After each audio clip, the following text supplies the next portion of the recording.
down for anything else.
Put it on that television.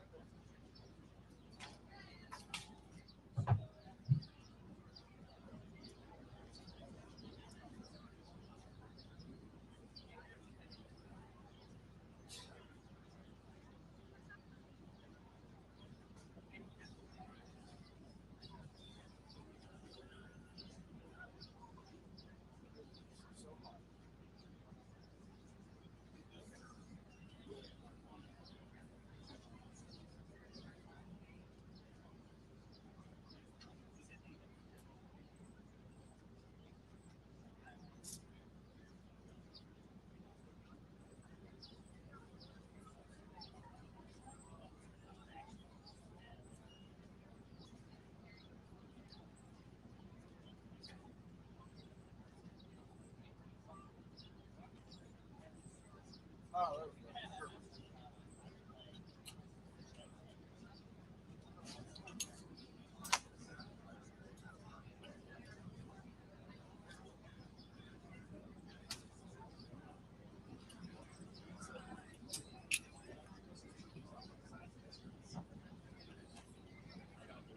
Yeah, I was trying to see if there's a way to.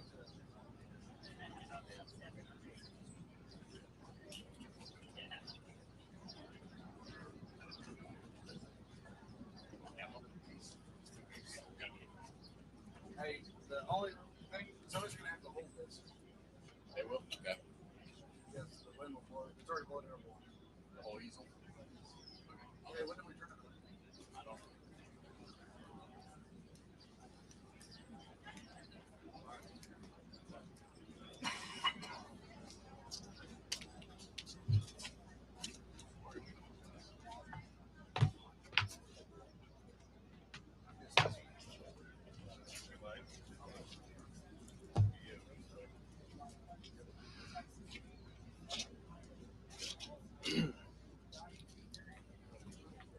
All right, everybody, about to get started.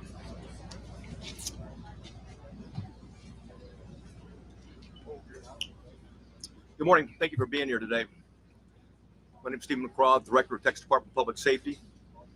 On Tuesday, the District Attorney for the 38th Judicial District, Rosina Mitchell, requested that the Texas Rangers under the Department of Public Safety assume lead responsibility of this horrific murder of 19 innocent child and 2 adults. Our goal today is to provide the parents, the community of Uvalde, the public, as much information as we can on where we are on the investigation. We're here to report the facts as we know them now, not to defend what was done or to criticize what was done or the actions taken. I'll begin first and foremost with the timeline as we know it. The second timeline I'll discuss is the 911 timeline. Then we'll talk about the relevant social or digital media footprint of the subject. And we'll also have plenty of time for questions at that point.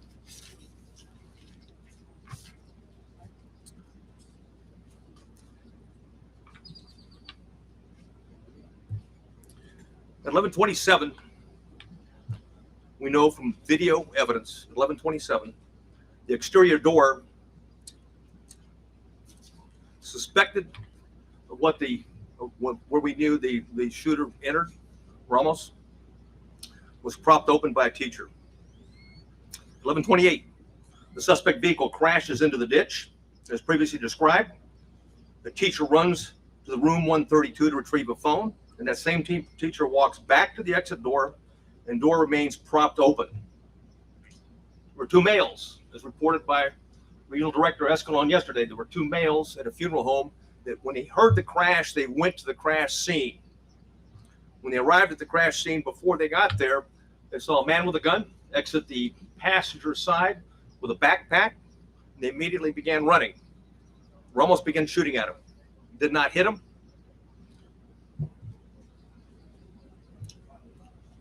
One of the males fell when he was running. Both males returned to the funeral home while they're running. And then again, we see through video, teacher reemerges inside the school in panic and apparently calls 911. 911 call at 11:30. There was a crash, man with a gun. 11:31, the suspect reaches last row of vehicles in the school parking lot. 11:31, the suspect shooting began at the school while patrol vehicles got to the funeral home. I'll point out where it is.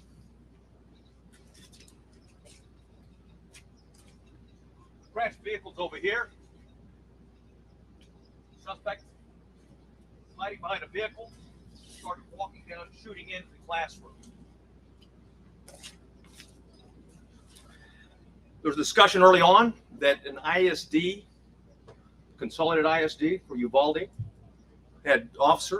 was a resource officer and had confronted the subject. That did not happen, as R.D. Escalon talked about yesterday.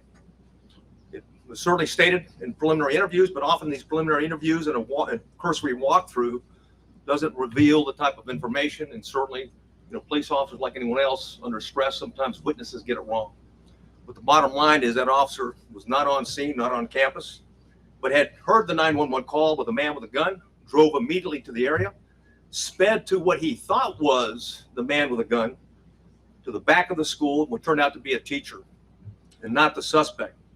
In doing so, he drove right by the suspect, who was hunkered down behind a vehicle, where he began shooting at the school.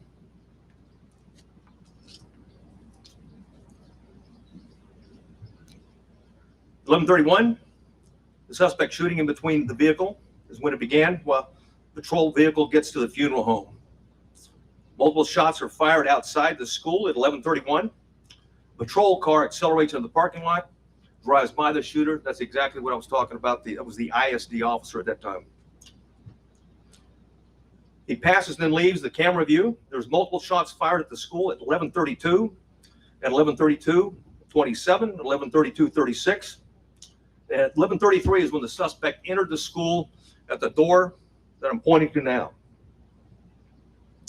At 11:33, the suspect begins shooting into room 111 or 112. It's not possible to determine from the video angle that we have at this point in time. We do know this, that he shot more than 100 rounds based on the audio evidence at that time, at least 100 rounds. He entered at 11:33, or 11:33, he started shooting in the classrooms, 111 and 112. At 11:35, 3 police officers entered the same door as the suspect entered. All 3 of those police officers worked for the Uvalde Police Department. They were later followed by another 4 a team of Uvalde police officers, 3, and also a county deputy sheriff. So a total of 7 officers were on the scene. The 3 initial police officers that arrived went directly to the door, and 2 received grazing wounds at that time from the suspect while the door was closed. At 11:37, there was more gunfire. Another 16 rounds was fired at 11:37. One at 11:37 and 16 seconds, 11:38, 11:40, 11:44. At 11:51, a police sergeant and USB agents started to arrive. At 12:03, officers continued to arrive in the hallway, and there were as many as 19 officers at that time in that hallway.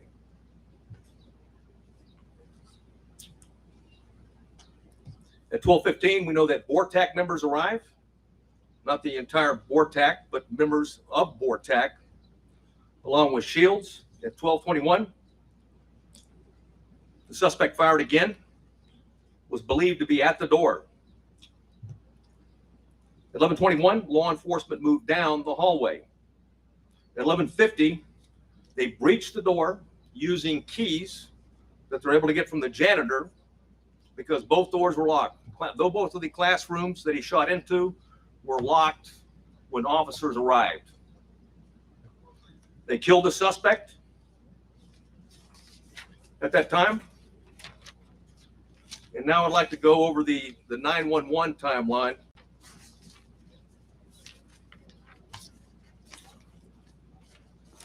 So I'll warn you, it's not.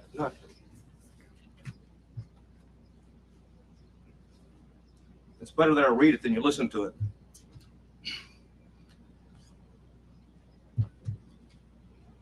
The caller identified, I'll not say her name,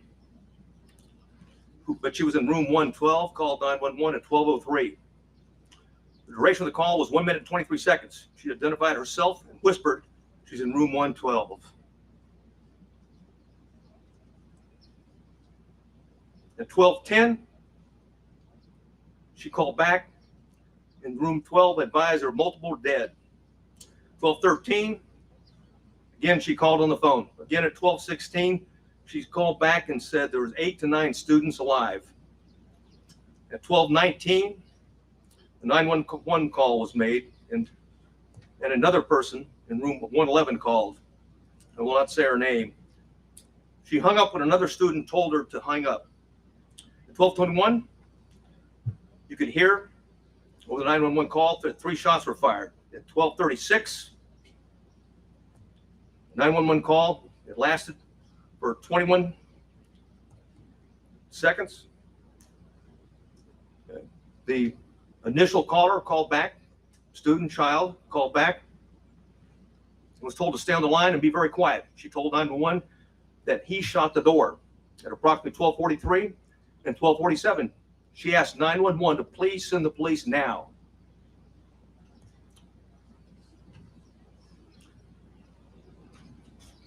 At 12:46, she said that she could hear the police next door.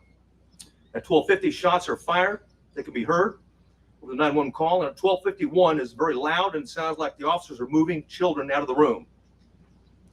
At that time, the first child that called was outside before the call cuts off.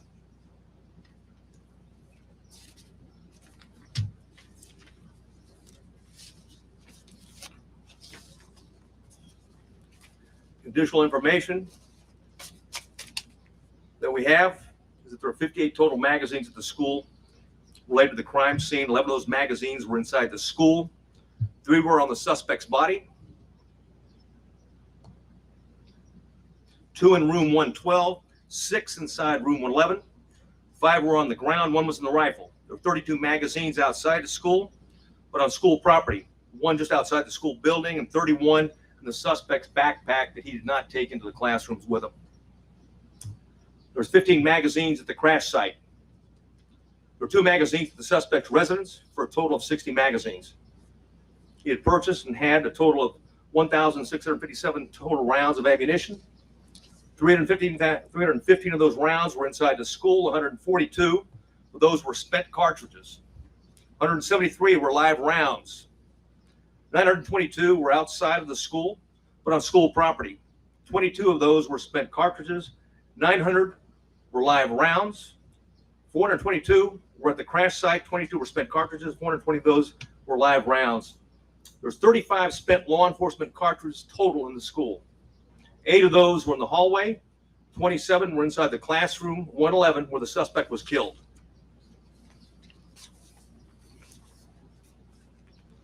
I mentioned that we're going to go over quickly a digital timeline.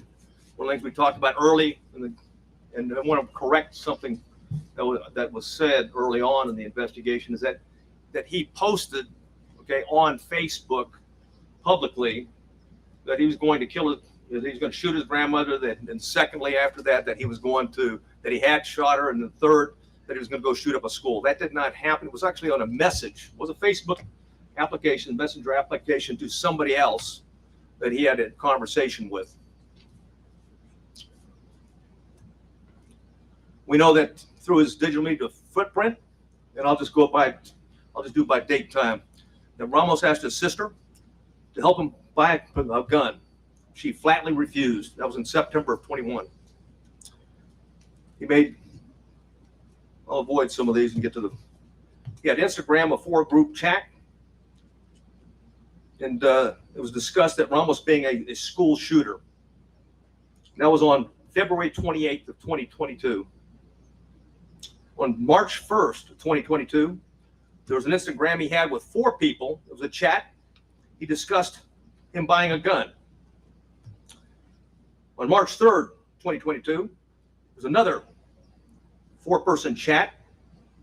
Quotations, word on the street is you are buying a gun. Ramos replied, just bought something. RN.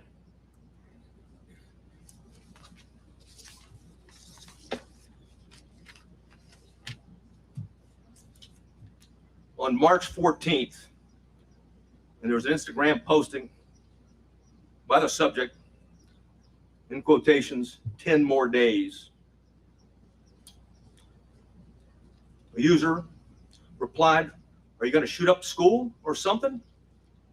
The subject replied, no, and stop asking dumb questions and you'll see.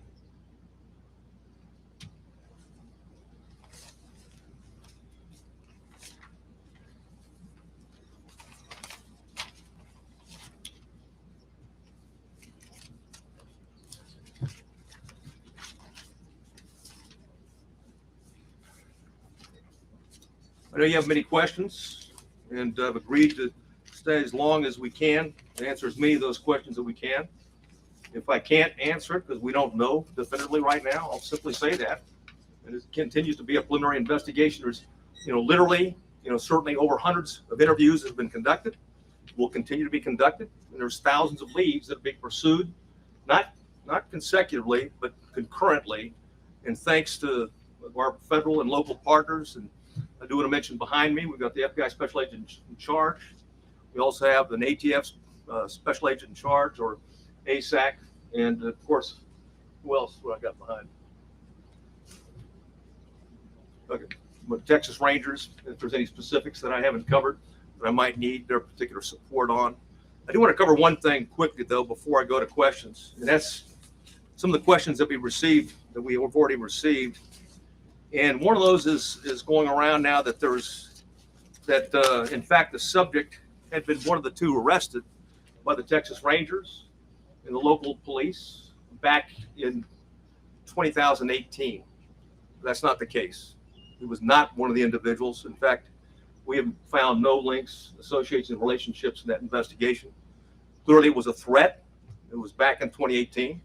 The 2 juveniles were charged with attempted or conspiracy to commit capital murder. There's no question that we thought, and we had evidence, and certainly the district attorney agreed, that these juveniles, one 13, one 14 years old, was a threat to Uvalde. And there was a discussion at that time, even the senior year of the one that was 14 years old, which would make it 2022. However, that was not the subject.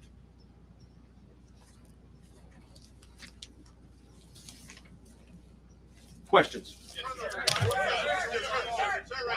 Your answers. Huh? Tony's going to translate in Spanish. Okay. Oh yeah. Oh, one thing I want to say. One thing I failed to say is that when we're done, we have Tony Pena with us. He's going to translate into Spanish.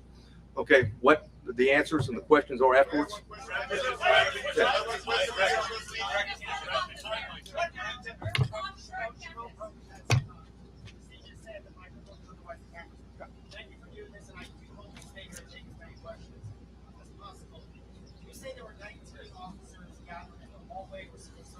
What efforts were made to try and break that door to save this box?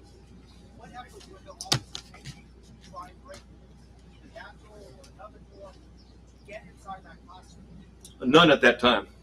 Why? The on-scene commander at the time believed that it had transitioned from an active shooter to a barricaded subject. Sir, you have people who are alive, children who are calling 911 saying, please send the police. They are alive. In that classroom, there are lives that are at risk. Hey, we're well aware of that. Right. Yeah. Why was this decision made not to go in and rescue these children? Again, the on-scene commander considered a barricaded subject and that there was time and there were no more children at risk. Obviously, based upon the information we have, there were children in that classroom that were at risk, and it was, in fact, still an active shooter situation and not a barricaded subject.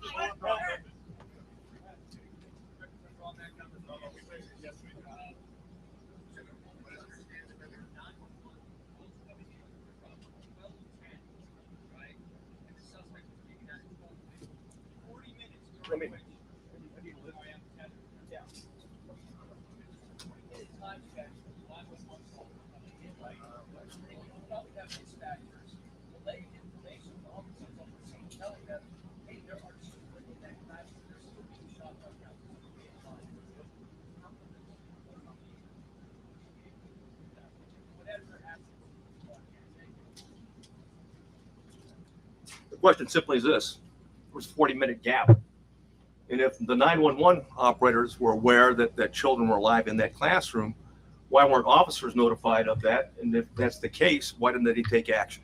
That's the question. And again, I'll go back to the answer for right now, is that it was considered. Okay, the decision was made on the scene. I wasn't there, but at the same point in time, a decision was made that this was a barricaded subject situation. There was time to retrieve the keys and wait for a tactical team with the equipment to go ahead and breach the door and take on the subject at that point. That was the decision. That was the thought process at that particular point in time.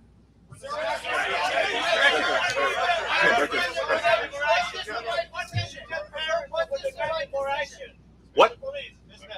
What can you tell parents that were here waiting and asking for the police to go in?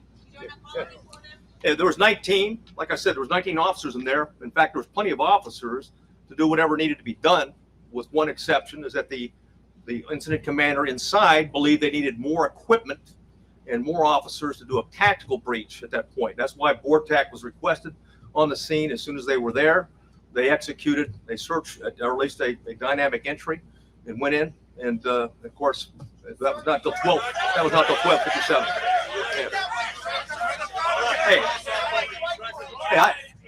With the benefit of hindsight, stand by. Stand by. All right, I got it. Okay. Hey, from the benefit of hindsight, where I'm sitting now, of course it was not the right decision. It was a wrong decision. Period. There's no excuse for that. But again, I wasn't there, but I'm just telling you, from what we know, we believe there should have been an entry at that as soon as you can. Hey, when there's an active shooter, the rules change. It's no longer, it's no longer a barricaded subject. We don't have time. You don't worry about outer perimeters. And by the way, Texas embraces active shooter training, active shooter certification, and that doctrine requires officers. We don't care what agency you're from. You don't have to have a leader on the scene. Every officer lines up, stacks up, goes and finds where those rounds are being fired at, and keeps shooting until the subject is dead. Period. wasn't me. Mr. Villalobos from Televisa News Mexico, sir. Sir. Obviously, where it's south of the border, it's very difficult to understand how the most powerful nation in the world, their citizens have access to some high-end weapons, and this keeps happening over and over and over again, and now getting to children. I don't mean to one day try to quarterback with you guys. You guys are the expert people. Just have a questions, please. How can you keep this from happening again in the communities of Texas? And second, how did a 18-year-old kid that works at a Wendy's with minimum wage can buy a $5,000 weapon? Well, answer the last. He used a debit card first, but to your point, it's very expensive, and a debit card is not a credit card. It means he had money in the bank. So why and how is being looked at right now. And I'll tell you this, thousands of more leads are being looked at right now because we haven't answered all the questions. We haven't gotten into the why. Okay. We know the individual was also into cyber gaming in that regard and group gaming in that regard. So we've got a lot of questions are out there. We're seeking answers, but we've got an obligation. We'll continue to update you when we find something out. Hey,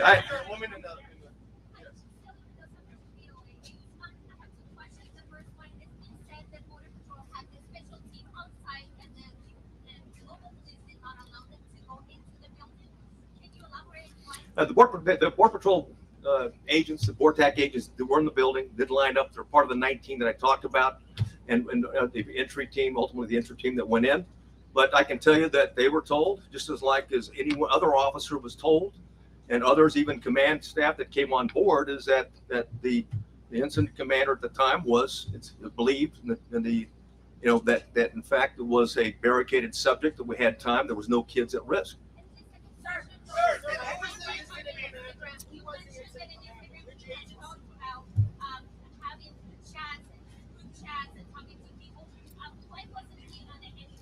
I wished he was because then there's no question. And I'll say this right now, and every time we have one of these, there's copycats, okay?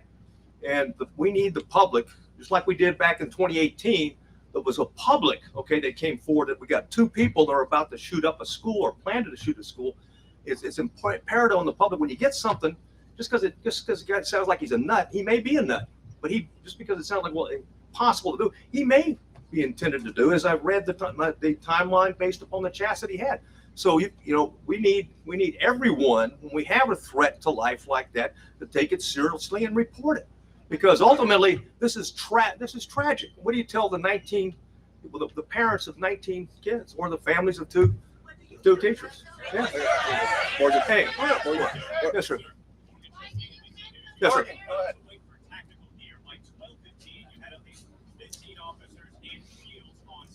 Yeah. Yeah, like I've said it before, is that, well, first of all, when it comes to an active shooter, you don't have to wait on tactical gear. Plain and simple, you've got an obligation. What I know now, okay, absolutely, it was an active shooter, because you can transition. Keep in mind, in the doctrine, okay, of active shooters, you can transition from an active shooter situation to a barricaded subject or a barricaded with hostage subject.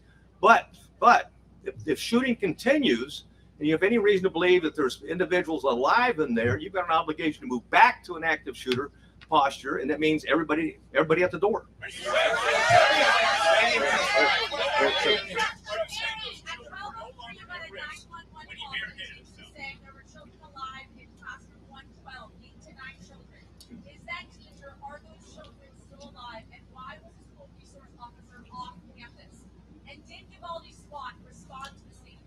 Well, Uvalde has a part-time SWAT team, number one.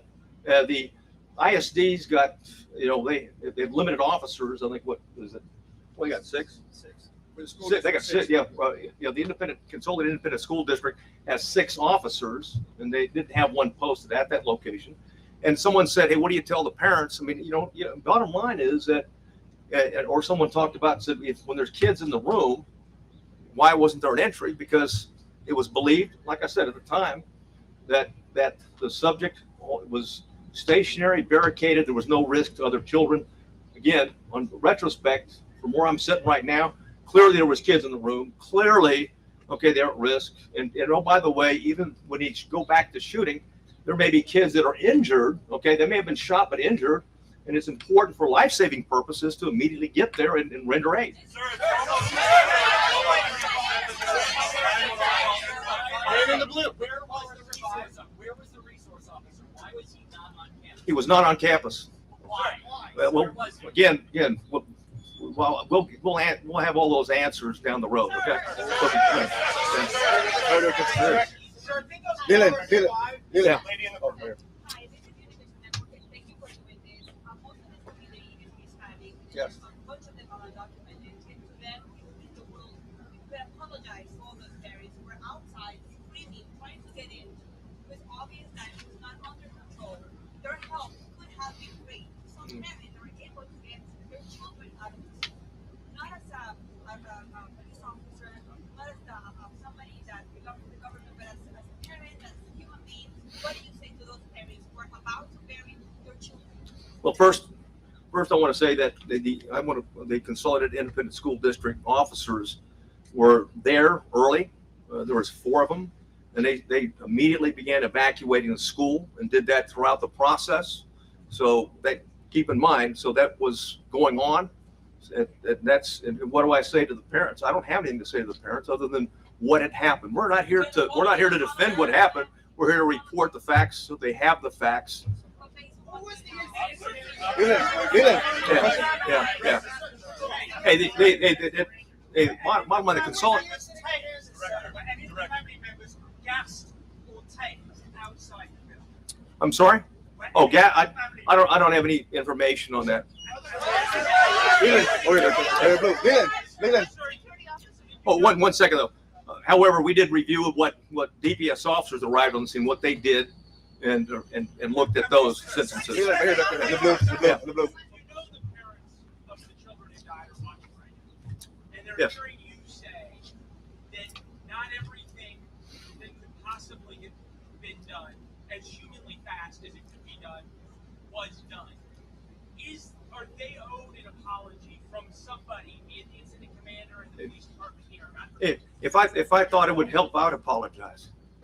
Okay, but let me say this. Hey, let me say this. Hold on. When you go back to the timeline, again, I want to go back and I'm not defending anything, but you go back to the timeline, there was a barrage, hundreds of rounds were pumped in 4 minutes, okay, into those 2 classrooms. Then anything else, any firing afterwards was sporadic and it was at the door. So the belief is that there may not be anybody living anymore and that the subject is now trying to keep law enforcement at bay or entice them to come in to suicide by contact. I understand that. I reported that. Yeah. Here. Don't yell over Yeah. your colleagues, please. Jack Morford from the New York Post. Can I ask 2 questions? First of all, exactly how was the gunman barricaded in his room? Was it just a simple matter of him locking the door behind it? And secondly, did he buy all 1,657 rounds from Oasis Outback using that debit card? Well, I might answer the first one, but the why on the second one I don't have.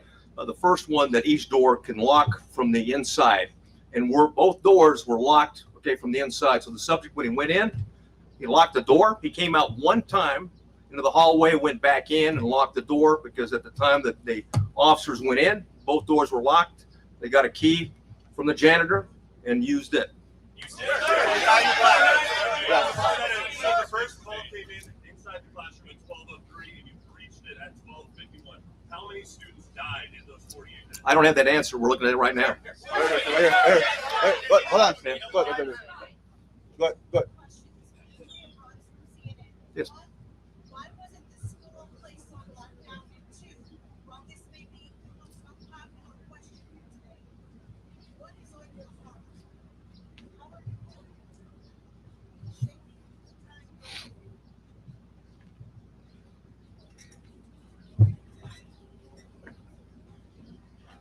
Yeah, thanks a lot.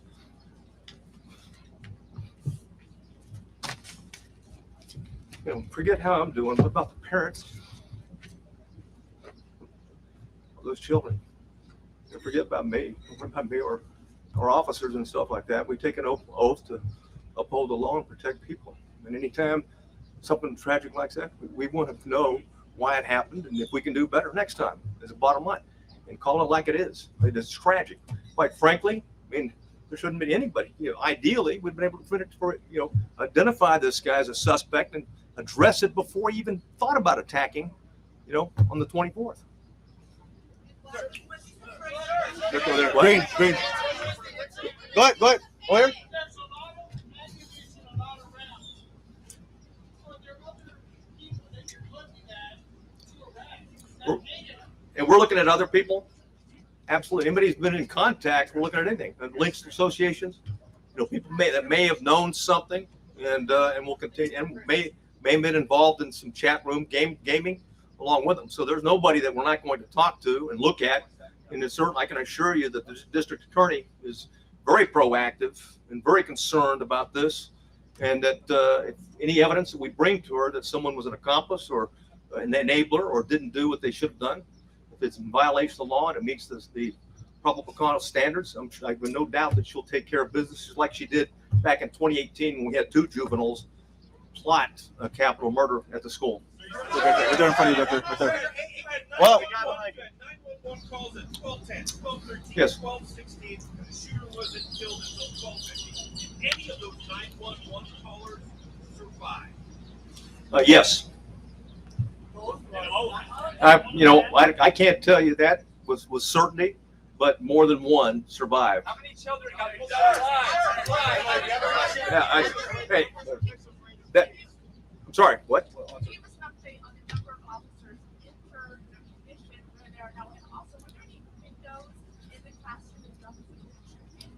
Yes, the windows I'll go backwards, and right over here, I'll move over here. Subject shot into these windows right here as he's approaching the door, right?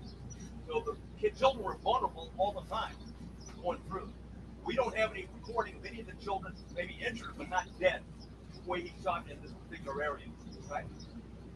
It's as to the answer in terms of someone could have shot opposite in that regard. I don't have the answer for that, quite frankly. Right? We're looking at a number of different things in terms of ballistics and things like that. What you can do, keep in mind, when you've got children, okay, in here, come back to the light. We've got children in here. Oh, yeah. Oh, excuse me, yeah. Oh, okay. Okay. Right. And we're looking at this from a tactical standpoint and everything in terms of looking backwards, okay? And certainly one of the things is what was the access in 111 and 112 in that regard, and also there's other access points as well. Right there. Hold on. Let me say one thing. One thing I didn't point out, okay, is that when we've got him going into these rooms, right here's a Jack and Jill restroom between. So not unlike Santa Fe, the classrooms are separated, but they're really connected. So you can move back and forth between those 2 classrooms. In the green. Yes, sir. Was the incident commander receiving the information coming via the 911 call? And if so, why not? And if so, you speak to the level of investigation that you're putting into that very question. Yeah, well, we'll put that question will be answered, but I'm not going to share the information we have right now, because I don't have the detailed interview right now. Go ahead, sir. Right there. Yeah. Go ahead, Was a barricade situation, did any police officers go in and get their own kids while the parents were outside? Not that I'm aware of, no. Right there. Go ahead. Yes, please. How many children called 911 and you know for a fact if any of those children died? I know for 2, for certain did, and those 2 did not die. And why was that propped open door still propped open even after the incident was occurring, the shots being fired at the funeral? Bottom line is, we reported what happened. Is that back door was propped open. It wasn't supposed to be propped open. It was supposed to be locked. And certainly the teacher that went back for her cell phone, it propped it open again. So that was an access point that the subject used. Right there in front of you, Doctor. Go ahead. Blue. Go ahead. Hold on. You have said in hindsight mistakes were made. A Democratic congressman is now calling for the FBI to investigate the response here. Yep. Is going to be held accountable. Well, first of all, we welcome the FBI. There's a reason why there's the FBI special agent in charge behind me right now. They play a vital role. And again, this is about finding facts and reporting facts as quick as we can. It's not about trying to defend, or it's not about trying to assess or even be hypercritical. It's about the facts and sharing whatever we learn on the facts as quick as we can, and be as transparent as we can. You know, okay, the media, but more importantly, the parents and the public and the citizens of Uvalde and Texas. Okay, go ahead. Blue, go ahead. Hold on, sir, hold on. Was the incident commander and has that The chief of police of the Consolidated Independent School District is the incident commander. and has that person It's his school. He's the chief of police. Okay. See what I'm saying? And again, I'm not going to discuss disciplinary, but there's an ongoing criminal investigation. There's ongoing criminal investigation. Is that teacher being investigated and working with? I'm not going to get into that. Matt, go ahead. Yeah, man.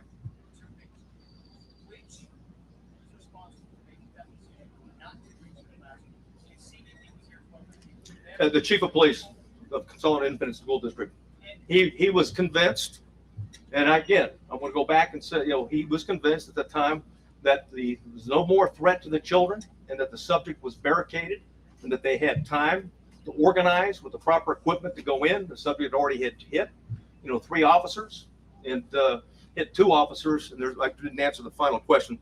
A third, a border patrol agent, was grazed as well, but no police officer was seriously injured.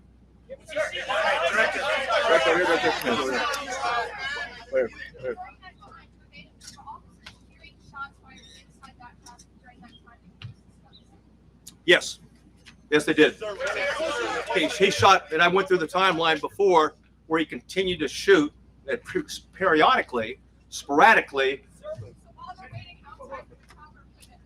The last, I think I already gave you the timeline. I'm sure I went through it, but the last time that the shot right before the entry, okay, was he shot at 12:21. So at the officers or at the children? no, not at the children. Well, I'll tell you what, we don't know yet. We believe it was at the door is what he fired at. Go ahead. Right there. Best. Hold on. What kind of equipment did law enforcement have in each specific moment of the response? Hey, well, we know that beginning when the BORTAC agents arrived, they had 3 ballistic shields. It's going to be the last question. What? Last question. Right here in the blue shirt. Right here. Yeah. Go ahead. Hold on.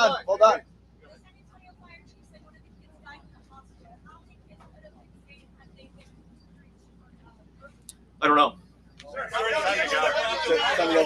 You good. No, that's fine. Fine. Yeah, well, let's answer the question.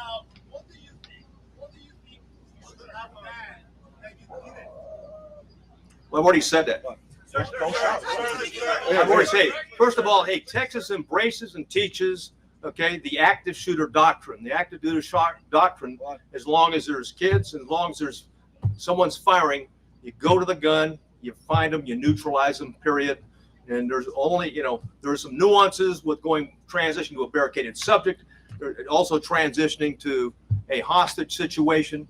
And of course, the decision at the scene was that this is still a barricaded subject that did not go back to an active shooter situation. Go ahead. Yeah.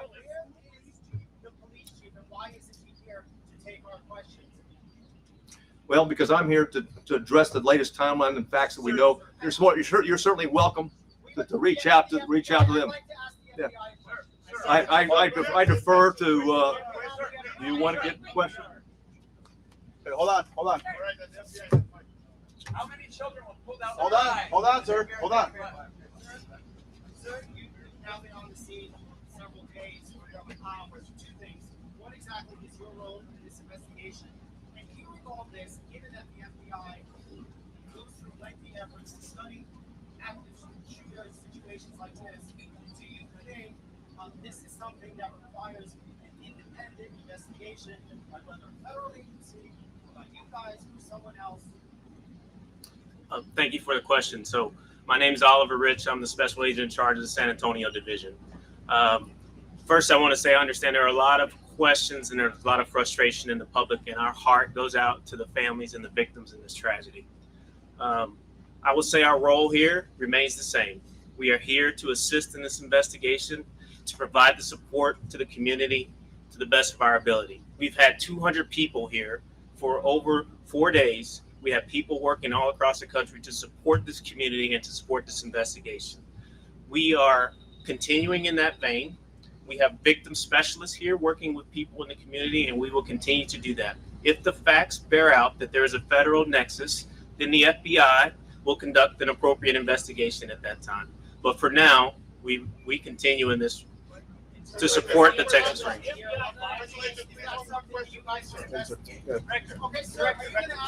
How many more questions? Two more questions. All right, two more questions. The guy in purple. Okay. Yes. Uvalde Police Department, Uvalde Police Department posted in February 2020 that they familiarized themselves with the school and they did the training to do just what they were supposed to do.